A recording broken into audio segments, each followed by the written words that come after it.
Europe is currently walking completely blindfolded into a massive geopolitical trap that could plunge the entire continent into an unprecedented, paralyzing energy crisis this coming winter.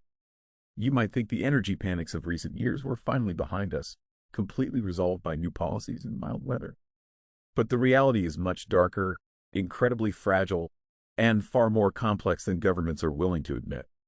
Two major geopolitical shockwaves are violently colliding right now, and the mainstream narrative is entirely missing how these events are secretly and inextricably linked. The fallout from this devastating combination could fundamentally redefine the global economy, and you need to understand exactly how this mechanism works before the financial impact directly hits your wallet. Let us critically examine the first massive catalyst. Recent, dramatic escalations in the Middle East, specifically the sudden outbreak of intense conflict involving Iran, have sent absolute shockwaves through the global energy markets. To understand why this matters so profoundly, we must look at the hidden mechanics of how Europe actually manages its natural gas storage. Natural gas is not merely a household fuel for heating living rooms. It is the absolute backbone of industrial manufacturing, heavy chemical processing, fertilizer production, and baseline electricity generation. Europe relies strictly on the warmer summer months to inject billions of cubic meters of gas into massive underground storage caverns, meticulously building a buffer to survive the high consumption of winter. However, with vital maritime choke points and broader Middle Eastern supply chains severely compromised by the ongoing Iran conflict, the global pool of available natural gas has shrunk dramatically. Ships are rerouting, insurance premiums for tankers are skyrocketing, and international markets are in a state of outright panic. Wholesale gas prices are now threatening to surge past €100 per megawatt hour, a catastrophic threshold. Europe is suddenly struggling to physically secure the vital molecules it desperately needs just to keep its industrial economy from collapsing. You might be asking yourself, why cannot Europe simply buy its gas from someone else? It is a logical question, but the reality of global energy infrastructure makes this a terrifyingly impossible task. The alternatives are nothing more than a dangerous illusion. Take Norway, for example. Norway is geographically close and a highly reliable partner, but their subsea pipeline networks are already pumping at absolute maximum physical capacity. They literally cannot force another cubic meter of gas through those steel veins, no matter how much money Europe offers them. What about Qatar, the undisputed global heavyweight in natural gas extraction? The problem there is twofold and practically insurmountable. First, the vast majority of Qatari gas is already legally locked into rigid, decade-long contracts with power-hungry Asian economies like China and Japan. They cannot simply break these contracts to rescue Europe.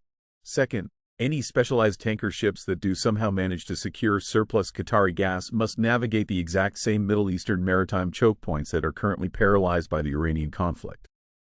Meanwhile, secondary pipeline suppliers like Algeria in North Africa and Azerbaijan in the Caspian region are also tapped out. Their production fields are stretched to the absolute limit, and their existing pipelines simply lack the physical diameter required to replace the massive volumetric void threatening the continent. They can offer a trickle, but Europe needs a flood. And this brings us to the second catalyst, where the situation takes a far more alarming turn and the trap finally snaps shut.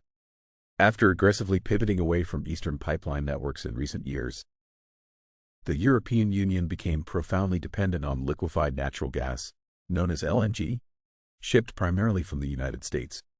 The LNG process is a modern engineering marvel. It involves supercooling natural gas to a liquid state at a fraction of its original volume, loading it onto specialized, heavily insulated maritime tankers, and sending it across the ocean where it is regasified at European coastal terminals. It has been Europe's absolute vital logistical lifeline. Now, this exact lifeline is being ruthlessly weaponized as a tool of extreme geopolitical leverage. Shipments of American LNG to the European Union are currently at severe risk of being heavily throttled or completely suspended. The condition is simple but brutal. Washington is actively tying these vital energy exports to the immediate ratification of a highly contested, incredibly sweeping transatlantic trade deal. If politicians in Brussels refuse to ratify this massive economic agreement, the United States has the logistical capability and the legal authority to simply redirect its highly prized LNG cargoes to more lucrative, higher-paying markets in Asia. This would instantly leave European storage facilities starved of their primary source of replenishment, just as the Middle Eastern alternatives completely vanish. This is the perfect storm that energy analysts fear most, and it is unfolding right before our eyes. Europe is caught in a devastating geopolitical pincer movement with no easy way out. On one side, a war involving Iran is artificially inflating global prices, bottlenecking shipping lanes, and severely limiting the availability of spot market gas from the east. On the other side, their primary Western ally and supplier is holding the only remaining energy lifeline hostage to force through a highly favorable trade agreement. The implications are simply staggering and completely underreported. Entire industrial sectors across the continent could face mandatory energy rationing if the Middle Eastern supplies remain disrupted while the American ships intentionally stay in port. Millions of everyday people could see their monthly utility bills spike by hundreds of euros, forcing impossible choices between heating and eating. This is not just a story about global fuel logistics or corporate greed. It is a terrifying masterclass in how energy dependency translates directly into a total loss of political and sovereign power. The next few months of negotiations will be absolutely critical. The decisions made behind closed doors in the coming weeks will ultimately determine whether Europe keeps the lights on or faces a devastating, system-wide economic blackout from which it may take decades to recover. Subscribe for more content like this.